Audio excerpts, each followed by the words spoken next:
হুদ নবী, বলো বলো তোমার আল্লাহ যে বেহেশত দিব, তোমার আল্লাহ যে জান্নাতটা দিব, এই জান্নাতের বিবরণটা একটু বলো, আমি এভাবেই জান্নাত বানাবো। হুদ আলাইহিস সালাতু ওয়াস সালাম বলে, সাদ্দাত, আমার আল্লাহ যে জান্নাতটা দিবে, ইমানদারের সেই জান্নাতের এক একটা ইট হচ্ছে স্বর্ণের, এক একটা ইট হচ্ছে রূপার, এক একটা ইট হচ্ছে আল্লাহু আকবার হীরা মণি মুক্তার। আমার আল্লাহ জান্নাতের মধ্যে হুর গেলমান দিব। হুদ আলাইহিস সালাতু ওয়াস সালামের বর্ণনা শুনে এবার সাদ্দাত বলে, ঠিক আছে ঠিক আছে, আমিও দুনিয়ায় জান্নাত বানাবো, তবে তোমার আল্লাহর জান্নাতে আমি যাব না।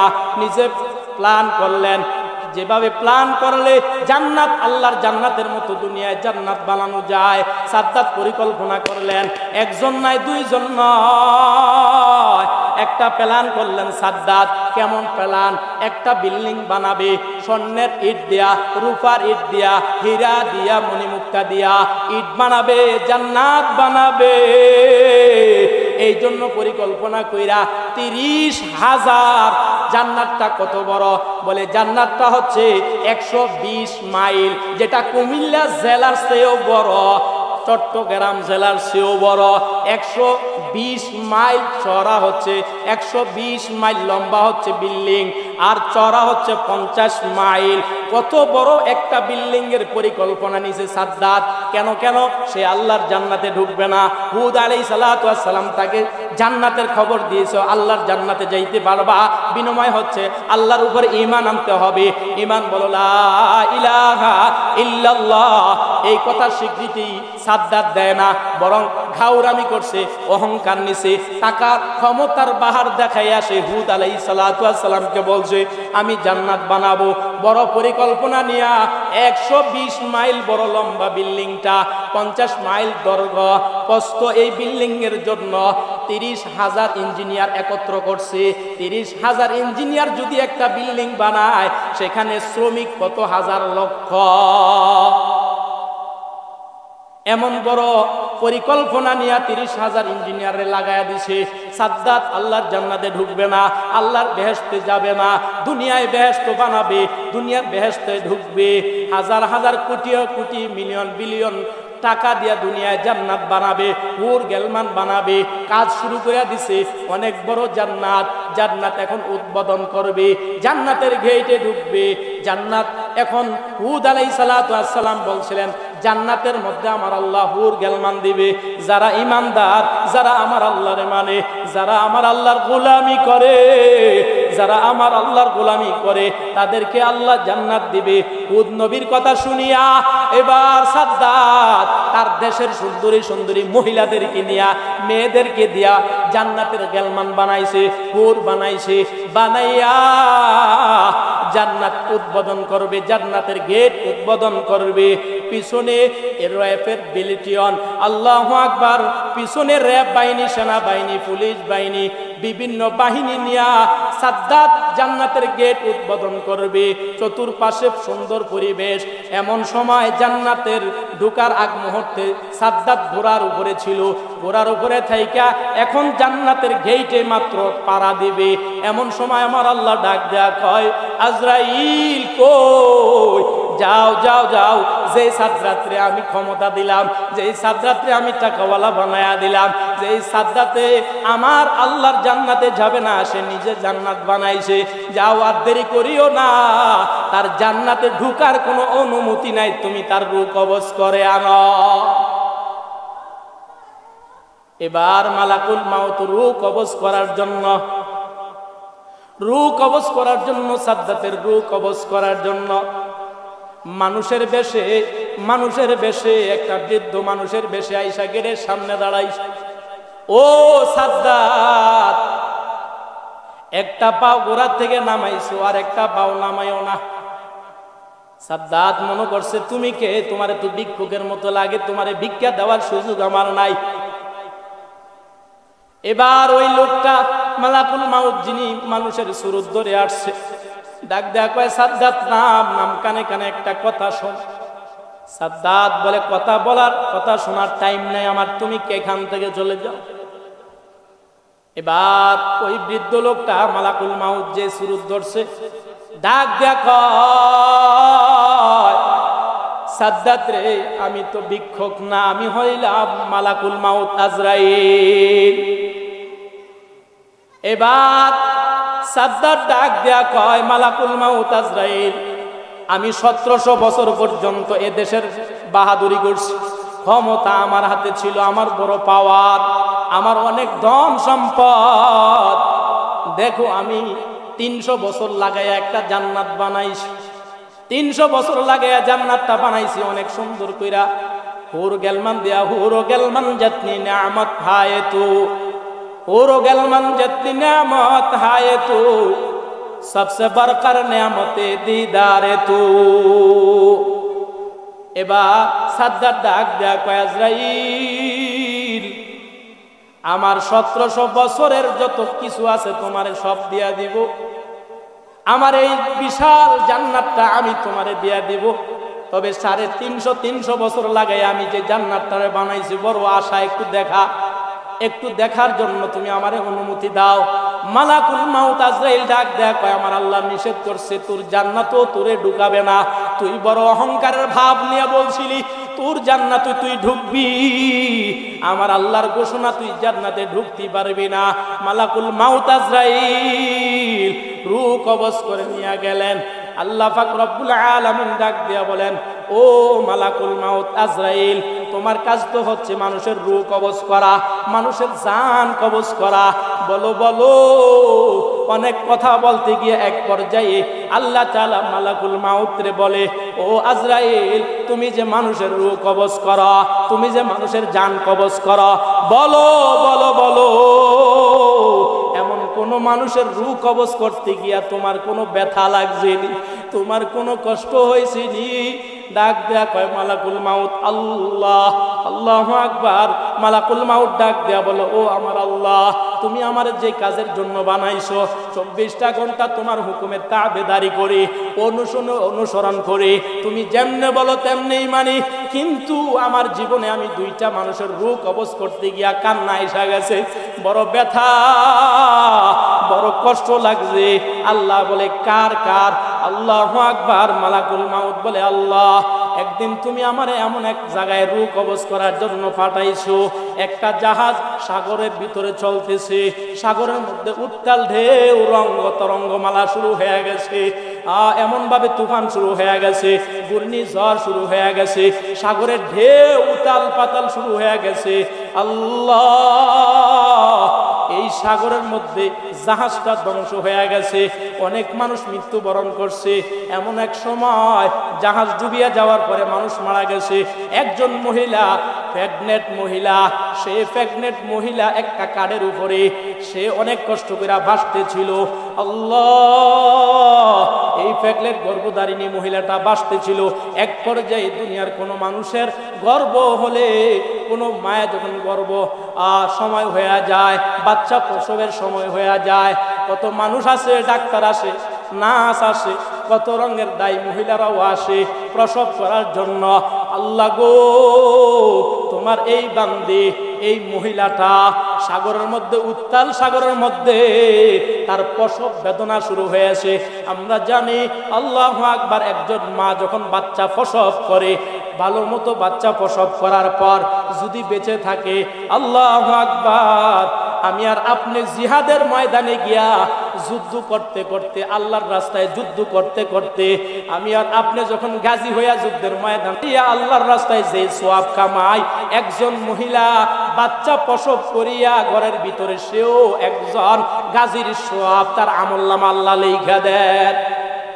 একজন মহিলা বাচ্চা প্রসব করতে গিয়া যদি কষ্ট আর দুঃখে মারা যায়, হাদিস শরীফের ভিতরে আছে, ওই মহিলা কষ্ট আর দুঃখ সহ্য করতে না পাইরা মারা গেছে। আমি আর আপনি যদি জিহাদের ময়দানে যাই, আল্লাহর রাস্তায় যুদ্ধ করতে করতে এক সময় যদি শাহাদাত বরণ করি, শহীদের মর্যাদা আমি আর আপনি পাই, আল্লাহর কোনো বান্দি যদি বাচ্চা প্রসব করতে গিয়া মারা যায়, একজন শহীদের মর্যাদা দিয়া আল্লাহ তারে জান্নাত দিয়া দেন। সুবহানাল্লাহ। ওই গর্ভবতী মহিলাটা, প্রেগনেন্ট মহিলাটা সব বেদনা যখন শুরু হয়ে গেছে, আল্লাহু আকবার, বাচ্চা ভূমিষ্ঠ করছে। বাচ্চা ভূমিষ্ঠ করার পর মা তার সন্তান তারে বুকে জড়াইছে। এমন মুহূর্তে ও দয়ার মালিক, তুমি বলছো ওই মায়ের রূহ কবজ করার জন্য। আমি যখন ওই মায়ের রূহ কবজ করি, বাচ্চাটা তক্তার উপরে ভেসে যায়, মা পড়ে যায়। আমার বড় মায়া লাগছে, এই বাচ্চাটা কিভাবে থাকবে, কিভাবে থাকবে।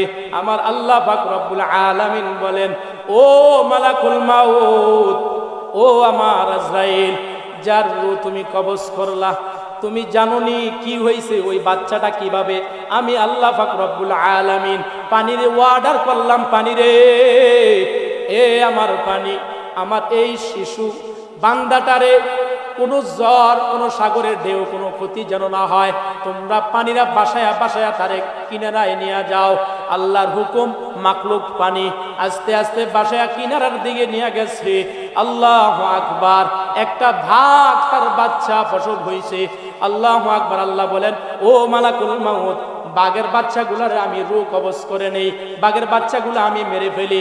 ওই বাঘ তার দুধ, আল্লাহু আকবার, কোন মা যখন সন্তান প্রসব করার পরে বাচ্চা মারা যায়, ওই মার অনেক বড় কষ্ট হয়ে যায়, অনেক কষ্ট হয়ে যায়। বাঘটা কষ্ট পাইতেছে। আমি আল্লাহ ওই বাঘের সাগরের কাছে নিয়ে গেছি, সাগরের বাতাস খাবাইতে।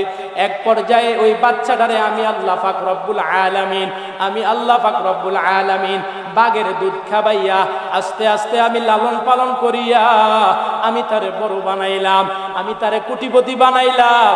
আমি আল্লাহ পাক রব্বুল আলামিন তারে আমি ক্ষমতা দিয়া দিলাম। এখন ক্ষমতা পাইছে, টাকাওয়ালার মালিক হইছে। আমি আল্লাহ এই বান্দাটারে আমি আল্লাহ পাক রব্বুল আলামিন বড় যত্ন করিয়া আমি তারে বাঘের দুধ খাওয়াইয়া পালন করছি।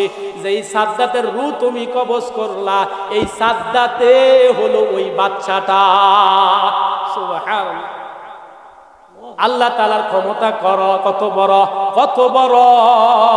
আল্লাহ পাক রব্বুল আলামিন, আল্লাহ পাক রব্বুল আলামিন বলে, এই সাদ্দাত রে আমি বাঘের দুধ খাওয়াইয়া আমি আল্লাহ তারে টাকা পয়সার মালিক বানাইলাম।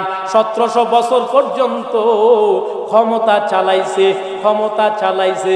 আমি আর আপনি একটু চিন্তা করেন, বাংলাদেশের কোন সরকার যদি 500 বছর পর্যন্ত চালায়, বলে কি অবস্থা হবে? সে নিজেই বলবে আনা রব্বুকুমুল আলা। ক্ষমতা ভাইয়া মানুষ আল্লাহরে ভুলা যায়। ক্ষমতা, কোটি টাকার মালিক দেখো, অভাব হয় না দৌড়, গরিব গোমায় আরাম করে মনটা বাহাদুর। আল্লাহ যারে ক্ষমতা দিছেন, ক্ষমতা পাইয়া আল্লাহরে ভুলে গেছে। এই সাদ্দাত দেরি করিও না, আল্লাহ পাক রব্বুল আলামিন সাদ্দাতরে কোটি টাকার মালিক বানায়া দিছে, 1700 বছরের ক্ষমতা দিয়া দিছে। যারা এই ক্ষমতা পাইয়া আল্লাহরে ভুলে যায়, অহংকারী করে, আল্লাহর জান্নাতে যাবে না। এই বাংলার জমিনে এক সময় কোরআনের কথা বলতে গেলে মাইক বন্ধ করে দিছে। এই তুজার বাঙ্গা এলাকাও একদিন আমি বয়ান করছিলাম, মাইকের আওয়াজ বন্ধ করে দিছে। হুজুর সমস্যা, কোরআনের আওয়াজ দিলে সমস্যা। কি সমস্যা? যারা দুর্নীতি করে, যারা সাদাবাজি করে, যারা কোরআনের বিরুদ্ধে কথা বলে, এদের অন্তরে গিয়া লাগে। আল্লাহ পাক রব্বুল আলামিন আমাকে আপনাকে এমন এক ব্যবস্থা করে দিছে, আলহামদুলিল্লাহ, বাংলাদেশে এখন হাজারো কোরআনের প্যান্ডেলে কোরআনের কথা চলতেছে, কোনো বাধা নাই। সুবহানাল্লাহ। এই ব্যবস্থা কে করে দিছে বলেন? এই ব্যবস্থা এখন আমি আর আপনি হক কথা বলতে পারি, হক কথা শুনতে পারি। কোরআনের আওয়াজ আল্লাহ চালু করে দিছে। ভাই, আল্লাহু আকবার, জাহিলিয়াতের যুগ থেকেই শুরু হয়েছে কোরআনের বিরোধিতা করার জন্য। আবু জাহেল চাইছিল কোরআনের আওয়াজটা বন্ধ করে দেওয়ার জন্য, উতবা চাইছিল, আবু লাহাব চাইছিল, আবু সুফিয়ান চাইছিল কোরআনের কথা যেন মুহাম্মদ না বলে। তবে তাদের উত্তরসূরিরা কিয়ামত পর্যন্ত আসতে থাকবে। হক বাতিলের লড়াই কিয়ামত পর্যন্ত চলতে থাকবে। আল্লাহ আমাদের সবাইরে হকের উপরে চলার তৌফিক দান করুক। সকলে দিল থেকে বলি আমিন। তাহলে বলেন, আমারে আপনারে কে বানাইলো? কে বানাইছে? জোরে ডাক দেয়া বলেন। আল্লাহ বলেন, ওয়া মা খালাকতুল জিন্না ওয়াল ইনসা ইল্লা লিয়াবুদুন। আমি মানুষ এবং জিনকে একমাত্র আমি আল্লাহর গোলামি করার জন্য বানাইছি। বান্দা দুনিয়ায় তোরে সব কিছু দিলাম, বান্দা তোর যা যা প্রয়োজন আমি আল্লাহ তোরে সব ব্যবস্থা করে দিলাম, বান্দা একমাত্র তুই আমার গোলামি কর। একটা মানুষ জান্নাত পাবে ঈমানের উসিলায়। একটা মানুষের শুধু ঈমান আছে, নেক আমল নাই, কোনো না কোনো সময় সে জান্নাতে ঢুকবে। আরেকটা মানুষ তার ঈমান নাই, দুনিয়াতে এমন কোনো ভালো কাজ নাই সে করে না, দুনিয়ার সব ভালো কাজ করছে কিন্তু আল্লাহর উপরে সে ঈমান আনে না। বলে যত ভালো কাজ করো কিন্তু ঈমান না থাকার কারণে সেই জাহান্নামের ভিতরে যাবে। আর একটা লোক ঈমান থাকার পরে আল্লাহ এই ঈমানের বদৌলতে বান্দারে জান্নাত দান করবেন। সুবহানাল্লাহ। একজন ঈমানদার ঈমান আনার পরে তার দ্বিতীয় নম্বর কাজ হলো ইবাদত করা, আফজল ইবাদত করা। আফজল ইবাদত একজন মানুষ যখন ঈমান আনে তারপরের কাজ হলো সালাত, নামাজ আদায় করা। সমাজের অনেক মানুষ আছে, আল্লাহ পাক মহাগ্রন্থ আল কোরআনে বলেন ইন্নাস সালাতা তানহা আনিল ফাহশাই ওয়াল মুনকার, নিশ্চয় নামাজ নামাজিকে দুনিয়ার অশ্লীল কাজ থেকে বাঁচায়া দিবে, গুনার কাজ থেকে বাঁচায়া দিবে। আমরা সমাজের অনেক মানুষ আছে 5 ওয়াক্ত নামাজ পড়ে, জুমার নামাজ পড়ে, ঈদের নামাজ পড়ে, মগর গুনাও সারি না, গুনাও করে। পয়গম্বরের সময় একজন সাহাবী, একজন লোক নব মুসলিম, নব মুসলমান হইছে, নবীর হাতে কালিমা পড়ে ইসলাম গ্রহণ করছে। এই লোকটা নামাজও পড়ে, গুনাও করে। সাহাবায়ে কেরাম ডাক দেয়া কয় পয়গম্বর, এই লোকটা আপনার এই সাহাবীটা সে 5 ওয়াক্ত নামাজ পড়ে, সব ইবাদত করে, আবার গুনাহও করে। আল্লাহর নবী ডাক দেয়া কয় আমার সাহাবীরা তারে তার কাছ থেকে ছাইরা দাও। কিছুদিন যাওয়ার পরে ওই সাহাবী নামাজ পড়ে গুনাহ করে না, নামাজ পড়ে চুরি করে না, নামাজ পড়ে ডাকাতি করে না, নামাজ পড়ে দুর্নীতি করে না। আল্লাহ তাআলা বলেন ইন্নাস সালাতা তানহা আনিল ফাহশাই ওয়াল মুনকার, নিশ্চয় নামাজ নামাজিকে দুনিয়ার সকল গুনাহের কাছ থেকে বাঁচাবে। আমি আর আপনি নামাজ পড়ি, গুনাহ থেকে বাঁচতে পারি না। কেন কেন? ওই নামাজটা আমরা পড়তে পারি না। নামাজের মধ্যে কয়েকটা স্তর আছে। 1 নম্বর নামাজি, তার ফলাফল হচ্ছে এই বান্দা নামাজ পড়ে, মন চাইলে নামাজ পড়ে, মন চাইলে নামাজ ছাড়ে। যে ব্যক্তি জোহর আসর মাগরিব এশা পড়ে, ফজরের নামাজ পড়ে না, অর্থাৎ মন চাইলে 1 ওয়াক্ত পড়ে, আরেক ওয়াক্ত পড়ে না। মুফাসসিরিনে কেরাম এই আয়াতের ব্যাখ্যা করে বলেন সে যে 1 ওয়াক্ত ইচ্ছাকৃতভাবে ছেড়ে দিল, এই জন্যই তাকে জাহান্নামের আগুনে জ্বলতে হবে। আরেক প্রকার মুসল্লি আছে, সব নামাজ পড়ে, ঈদের নামাজ পড়ে, জুমার নামাজ পড়ে, সব নামাজ পড়ে, কিন্তু নামাজের মধ্যে যখন আল্লাহু আকবার বলে হাত বাঁধে, হাত বাঁধার পরে দুনিয়ার যত কিছু আছে সব মনের ভিতরে চলে আসে। কারণ বান্দা যখন নামাজের ভিতরে দাঁড়ায়, শয়তান তখন আয়া ওয়াসওয়াসা দেয়, উজকুর কাজা, উজকুর কাজা, ফ্যামিলির কথা স্মরণ করা, দোকানের কথা স্মরণ করা, বাড়ির কথা স্মরণ করো। এখন বুঝবেন শয়তান কিভাবে আসছে। নামাজের আগে এত খেয়াল আসে না, নিয়ত বান্দার পরে যত খেয়াল আসছে। মনে করবেন শয়তান আপনার ওয়াসওয়াসা দিছে। এই ওয়াসওয়াসার কারণে যদি আপনি বাঁচতে না চান, পয়গম্বর আল্লাহু আকবার যারা এই নামাজটারে এই চিন্তা ফিকির করে নামাজ পড়ে, নামাজ পড়ে, নামাজ পড়ে, অলসতার নামাজ, এই অলসতার নামাজের কারণে আল্লাহ পাক রব্বুল আলামিন আল্লাহু আকবার তারে জাহান্নামে দিবে না, তবে হাসরের মাঠের 50,000 বছর সে কষ্ট ভোগ করতে হবে। 3 নম্বর নামাজি, সব নামাজ পড়ে, নামাজ পড়লে শয়তান ওয়াসওয়াসা দিতে চায়, শয়তান কুমন্ত্রণা দিতে চায়। পয়গম্বরের কাছে জিবরাইল আমিন আসছে, জিবরাইল আমিন আয়েশা জানায়া দেয়, ও পয়গম্বর বলেন কোন আমলটা, কোন ইবাদতটা আল্লাহর কাছে সবচেয়ে নির্ভেজাল ইবাদত? পয়গম্বর বলেন যে ইবাদতটা সবে মাত্র শুধুমাত্র আল্লাহর জন্য করা হয় সেটাই হচ্ছে নির্ভেজাল ইবাদত। এই জন্য আমি আর আপনি যখন নামাজ পড়বো, নিয়ত বাঁধবো, শয়তান আসবে, আমার মনটা নিয়ে যে কারাকারি করে শয়তান, তাইলে দুনিয়ার কেউ মানুষ দেখুক বা না দেখুক, কে দেখতেছে? ইন্নাল্লাহা সামিউম বাসীর, আল্লাহ শোনেন এবং সবকিছু দেখেন। কুলুবুল মুমিনিনা আরশুল্লাহ, প্রত্যেকটা মুমিন ইমানদারের বান্দার দিলের ভিতরে আমার আল্লাহর আরশ। বান্দা যখন নামাজে নিয়ত করে শয়তান আসে, যদি বান্দা দিলে দিলে নিয়ত করে আমার মনটা যে দূরে, নামাজ নাই আমার আল্লাহ তো দেখতেছে, এই নিয়ত কইরা কইরা যদি নামাজদারে ঠিক করে, শয়তান যখন মনটা নেওয়া যায় আমার আল্লাহ দেখেন, আবার নামাজের ভিতরে মনোযোগ, আবার যখন শয়তান নেওয়া যায় আবার মনোযোগ, এভাবে মনোযোগ করিয়া আমার নামাজটা ঠিক করতে হবে। শয়তান দেখবে না এই লোকটারে যত দিকেই নামাজের দিকে মনটা নেওয়া যায়, বাজারে নেওয়া যায়, সংসারে নেওয়া যায়, এই লোকটা আবার নামাজে নেওয়া যায়, শয়তান সিদ্ধান্ত নিবে এমন ব্যক্তির কাছে আর আমি যাব না, যেই লোকের কাছে গেলে একবার মনটা বাজারও লাগাইয়া দিলে আর নামাজের দিকে ফিরে আনে না। আল্লাহু আকবার। এমন ব্যক্তি 3 প্রকার নামাজি, যে নামাজের মধ্যে শয়তানের লগে যুদ্ধ করে আমার আল্লাহ দেখে মনটা নিয়ে আসে, এমন ব্যক্তির নামাজটা হাসরের মাঠে প্রথম নম্বর প্রশ্ন হচ্ছে আউয়ালু মা ইউহাসাবু বিহিল আবদু ইয়াউমাল কিয়ামাতিস সালাত। সর্বপ্রথম আল্লাহ বান্দার থেকে নামাজের হিসাব নেবে। এই যে শয়তানের লগে যুদ্ধ করিয়া মনটা নামাজে ধইরা রাখছে, এই নামাজি ওয়ালা নামাজি ব্যক্তি আল্লাহ পাক হাসরের ময়দানে এই নামাজের কারণে আল্লাহ তারে জান্নাত দিয়া দিবে। সুবহানাল্লাহ। এই জন্য নামাজের